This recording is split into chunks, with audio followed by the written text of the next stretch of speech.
You work in media in South Africa. There is aren't there bodies that govern the conduct of the media there?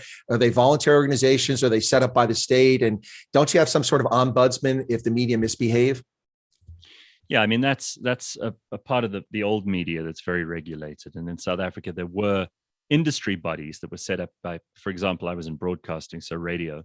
There was a Broadcasting Complaints Commission, which was run largely by people in the industry and private business who tried to regulate things so that government wouldn't.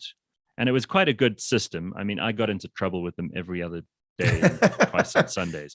But I, in fact, I think I still have the record for the most number of complaints. But that was also because I was a 20-year-old hothead who was ready to say just about anything to get ratings. I think now. Oh, is that the secret? Now, hang on, folks. Let me just. So right now, I think that there are those bodies still, and they still do a reasonable job. But there are increasingly warnings from government that they're going to implement all kinds of new legislation that they will hope to control and regulate the internet with.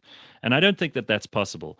You know, if they try to do that, they've got to also try to regulate Facebook and Instagram and Twitter and Google, and they're never going to be able to do that. The government doesn't have enough lawyers, and they don't have anyone smart enough in their policy making unit to be able to figure out how to do that.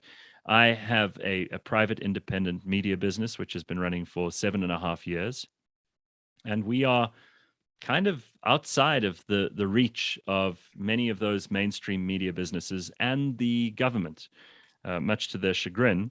I'm not anti-government in this respect. I don't dislike governments per se, but I'm mistrustful of politicians as a general rule.